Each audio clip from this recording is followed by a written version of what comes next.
જિલ્લાના ખંભાળિયામાં મહાપ્રભુજીના પ્રાગટ્ય દિવસની ભવ્ય ઉજવણી થઈ, જેમાં રાજ્યસભાના સાંસદ પરિમલભાઈ નથવાણી ખાસ હાજર રહ્યા હતા। આ પ્રસંગે સેવાકુંજ હવેલીથી મહાપ્રભુજીની બેઠક સુધી મહાપ્રભુજીની ભવ્ય શોભાયાત્રા નીકળી હતી, જેમાં ખંભાળિયામાં આવેલી નવી લોહાણા મહાજનવાડી સહિત તેમજ વિવિધ સ્થળો પર શોભાયાત્રાનું ભવ્ય સ્વાગત કરાયું હતું, જ્યાં રાજ્યસભાના સાંસદ પરિમલભાઈ નથવાણી તેમજ રિલાયન્સ ગ્રુપના ધનરાજભાઈ નથવાણી પણ ખાસ ઉપસ્થિત રહ્યા હતા। મહાપ્રભુજીના પ્રાગટ્ય દિવસ નિમિત્તે મહાપ્રભુજીની બેઠક ખાતે દર્શન કરવા માટે મોટી સંખ્યામાં દર્શનાર્થીઓ ઉમટી પડ્યા હતા। બાદમાં નવી લોહાણા મહાજનવાડી પર રઘુવંશી સમાજના કાર્યક્રમમાં પરિમલભાઈ અને ધનરાજ નથવાણીએ હાજરી આપી હતી। સમાજના અગ્રણીઓએ બંને મહાનુભાવોનું ઉષ્માભેર સ્વાગત કર્યું હતું, જ્યાં પરિમલભાઈએ અચૂક મતદાન કરવા સૌને અપીલ કરી હતી। આપણે આપ સૌ જ્ઞાતિ બંધુઓ જેટલા છે અહીંયા લોહાણા સમાજના, હું સૌને નમન કરું છું, વિનંતી કરું છું કે આપણું મતદાન વહેલી સવારે શરૂ થઈ જાય અને 11 વાગ્યા સુધી 12 વાગ્યા સુધીમાં આપણા તમામ મત પડી જાય એ આપણા માટે બહુ ગૌરવની વાત છે। બુદ્ધ નાગરિક સંમેલનમાં રાજ્યના પૂર્વ સીએમ વિજય રૂપાણી હાજર રહ્યા હતા। લોકસભા બેઠકના બીજેપી ઉમેદવાર મિતેશ પટેલના સમર્થનમાં સભા સંબોધન કર્યું અને મિતેશ પટેલને જંગી લીડથી જીતાડવા અપીલ કરી હતી। આ સભામાં વિદ્યાનગર જીઆઈડીસી એસોસિએશનના હોદ્દેદારો, નામાંકિત વ્યવસાયકારો ઉપસ્થિત રહ્યા હતા।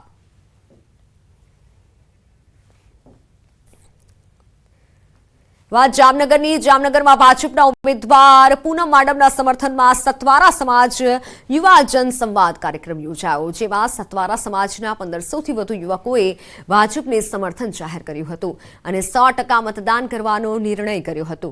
આ પ્રસંગે સતવારા સમાજના આગેવાનો, ભાજપના આગેવાનો સાથે 10થી વધુ ગામોના સતવારા સમાજના યુવાનો હાજર રહ્યા હતા। દિલ્હીના વડિયા અને કુકાવાવમાં ભાજપના ઉમેદવાર ડોર ટુ ડોર પ્રચાર કરી રહ્યા છે। ભાજપના ઉમેદવાર ભરત સુતરિયાનો ડોર ટુ ડોર ઉમેદવારોનો પ્રચાર સંપર્ક। વડિયા અને કુકાવાવના વેપારીઓ સાથે રૂબરૂ મુલાકાત કરી। વેપારીઓએ ભરત સુતરિયાને ફૂલહાર અને શાલ ઓઢાડી આવકાર્યા હતા। ધારાસભ્ય કૌશિક વેકરિયા અને કાર્યકર્તાઓ પણ તેમાં જોડાયા હતા।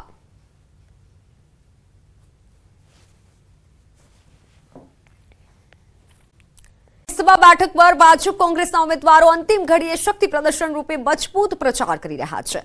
વલસાડના સંપૂર્ણ આદિવાસી વિસ્તાર એવા કપરાડામાં ભાજપે જંગી રેલી યોજી ઉમેદવાર ધવલ પટેલ માટે મત માંગ્યા।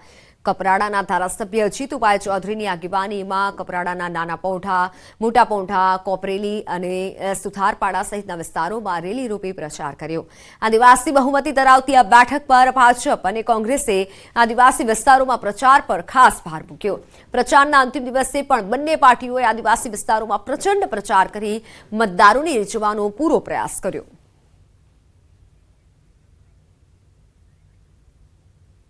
દિવસે છોટાઉદેપુર બેઠકના ભાજપના ઉમેદવાર જશુ રાઠવા પણ પ્રચારમાં એડી ચોટીનું જોર લગાવી રહ્યા છે। જશુ રાઠવાએ છોટાઉદેપુર નગરમાં બાઇક રેલી યોજી અને મોટી સંખ્યામાં તેમના સમર્થકો પણ તેમાં ઉપસ્થિત રહ્યા। રેલીમાં જશુ રાઠવાની સાથે નારણ રાઠવા અને ધારાસભ્ય રાજેન્દ્રસિંહ રાઠવા પણ જોડાયા હતા। આ દરમિયાન જશુ રાઠવાએ વિશ્વાસ વ્યક્ત કર્યો હતો કે છોટાઉદેપુરમાં કમળ ખીલવાનું નક્કી છે, સાથે જ લોકોને વધુમાં વધુ મતદાન કરવા માટે જશુ રાઠવાએ અપીલ કરી હતી।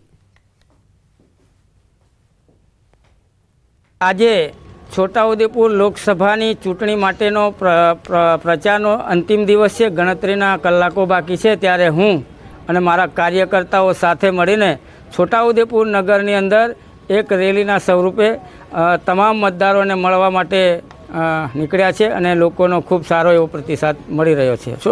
છોટાઉદેપુરની જનતા આ વખતે ઠામી લીધું છે કે કમળ કમળ અને કમળ જ। ભાજપે બાઇક રેલી યોજી ત્રીજી ટર્મ ચૂંટણી લડી ચૂકેલા ભાજપના પ્રભુ વસાવાના સમર્થનમાં રેલીનું આયોજન કરાયું। આ રેલીમાં કેસરી ટોપી ખેસ પહેરી યુવાનોએ ભારત માતા કી જયના નારા લગાવ્યા હતા।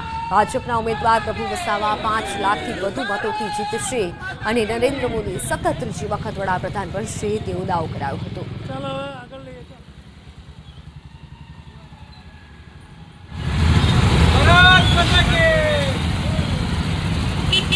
દેશના વડાપ્રધાન નરેન્દ્રભાઈ મોદી સાહેબ સતત ત્રીજી વખત વડાપ્રધાન પદના શપથ લે એના માટે 23 બારડોલી લોકસભાનો દરેક મતદાર તૈયાર છે અને અમે આ વખતે 23 બારડોલી લોકસભાની સીટ 5 લાખ મતોથી જીતવાના એ પણ નિશ્ચિત છે અને આ ઉત્સાહ છે એ અમને પ્રેરણા પૂરી પાડે છે, મતદારોનો ઉત્સાહ જ અમને પ્રેરણા પૂરી પાડે છે।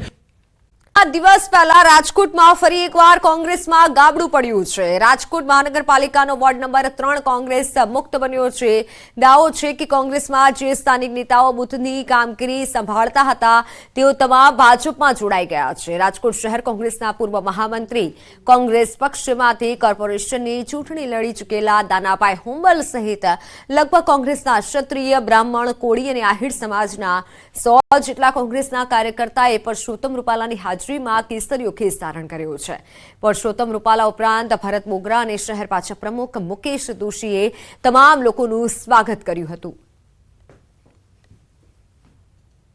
લગભગ 100 જેટલા મુખ્ય કાર્યકર્તા કોંગ્રેસના જે ચૂંટણી વ્યવસ્થા સંભાળતા હોય એવા કાર્યકર્તા મતદાનના 2 દિવસ પહેલા કોંગ્રેસ છોડી ભારતીય જનતા પાર્ટીમાં જોડાણા છે। ત્યારે આપ જોઈ શકો છો કે જે પ્રકારે નેતાવિહીન કોંગ્રેસ, દિશાવિહીન કોંગ્રેસ, વંશવાદ અને જૂથવાદમાં વહેંચાયેલી કોંગ્રેસ ફરી એક વખત રાજકોટ મહાનગરમાં કોંગ્રેસના રહ્યાસૈયા કાર્યકર્તાઓ પણ હવે કોંગ્રેસ છોડીને રામ રામ કરે છે। કોંગ્રેસ એ ડૂબતું જહાજ છે, એ જહાજમાંથી કૂદકા મારી અને સૌ મુસાફરો પોતાની સેફટી સાથે ભારતીય જનતા પાર્ટીમાં જોડાઈ રહ્યા છે।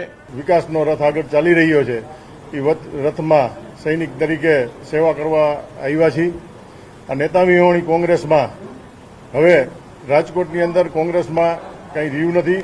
પ્રદેશથી લઈ અને દિલ્હીથી લઈ અને પ્રદેશથી લઈ રાજકોટમાં કોંગ્રેસ નેતા વિહોણી છે અને મોરલો પીછા હોય તો સારો લાગે એવી રીતે અમે અહીંયા પીછા બનીને અમારા સૌ આગેવાનો કામ કરશું। સુરતમાં ઠેર ઠેર લાગ્યા છે ચાલો રાજકોટના બેનર્સ। સૌરાષ્ટ્રવાસી વિસ્તારમાં આવા પ્રકારના બેનર લગાવવામાં આવ્યા છે। 50-60 જગ્યાએ આવા બેનર્સ લાગ્યા છે। મતદાનની અપીલ કરતા બેનર્સ લગાવવામાં આવ્યા છે। યોગી ચોક, વરાછા, હીરાબાગ સહિતના વિસ્તારોમાં બેનર લગાવવામાં આવ્યા છે। સૌરાષ્ટ્રવાસી વિસ્તારમાં આ પ્રકારના બેનર્સ લાગ્યા છે।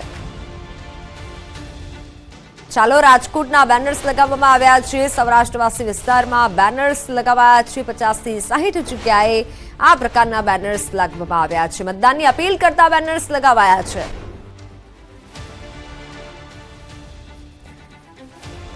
સુરતમાં આ પ્રકારના બેનર લગાવવામાં આવ્યા છે। સૌરાષ્ટ્રવાસી વિસ્તારમાં બેનર્સ લગાવવામાં આવ્યા છે કે ચલો રાજકોટ આ પ્રકારના સ્લોગનવાળા બેનર્સ લગાવાયા છે। 50-60 જગ્યાએ આ પ્રકારના બેનર્સ લગાવાયા છે। યોગી ચોક, વરાછા વિસ્તારમાં બેનર લગાવવામાં આવ્યા છે। મતદાનની અપીલ કરાઈ છે, જેમાં મતદાનની અપીલ કરતા બેનર્સ સુરતમાં લાગ્યા છે। ઠેર ઠેર જગ્યાએ ચલો રાજકોટના બેનર્સ લાગ્યા છે। ફોનલાઈન પર સંવાદદાતા કીર્તેશ જોડાઈ ચૂક્યા છે। કીર્તેશ, આ બેનર કોના દ્વારા લગાવવામાં આવ્યા? ચલો રાજકોટના બેનર લગાવાયા છે। બિલકુલ જે પ્રકારે લોકસભાની ચૂંટણીમાં આજે છેલ્લો દિવસ પ્રચાર પ્રસારનો છે, મોડી સાંજ થતા જ પડઘમ શાંત થશે ત્યારે મંગળવારના દિવસે એટલે કે 7 તારીખે જે પ્રકારે આખા ગુજરાતમાં લોકસભાના ઇલેક્શનોને લઈને મતદાન છે ત્યારે સુરતની બેઠક બિનહરીફ આવી ચૂકી છે। ત્યારે સુરતના ઉમેદવારો માટે ખાસ કરીને સૌરાષ્ટ્રના આગેવાનો દ્વારા બેનરો લગાવવામાં આવ્યા છે કે ચાલો રાજકોટ, કારણ કે સુરતમાં સૌથી વધારે સૌરાષ્ટ્રના લોકો વસે છે એટલે કે સૌરાષ્ટ્ર પોતાના વતન તરફ જાઓ અને ભારે મતદાન કરવા માટે ખાસ કરીને 50-60 જગ્યા પર આ પ્રકારના બેનરો લાગ્યા છે। સુરતના યોગી ચોક, વરાછા રોડ, હીરાબાગ, મોટા વરાછા, સદર ચોક, કતારગામ, અમરોલી જેવા વિસ્તારોમાં આ પ્રકારના બેનરો લાગ્યા છે।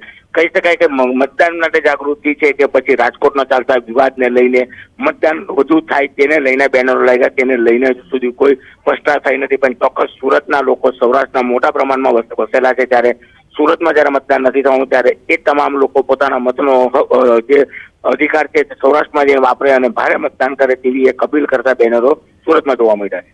જી કીર્તેશ, આભાર માહિતી બદલ। પ્રવેશ માટે આજે નીટ યુજીની પરીક્ષા। દેશમાં 24 લાખથી વધુ વિદ્યાર્થીઓ નીટ યુજીની પરીક્ષા આપશે। ગુજરાતમાં 80,000થી વધુ વિદ્યાર્થી પરીક્ષા આપશે। અમદાવાદ સહિત રાજ્યમાં 31 સ્થળે આજે નીટ અને યુજીની પરીક્ષા યોજાઈ રહી છે।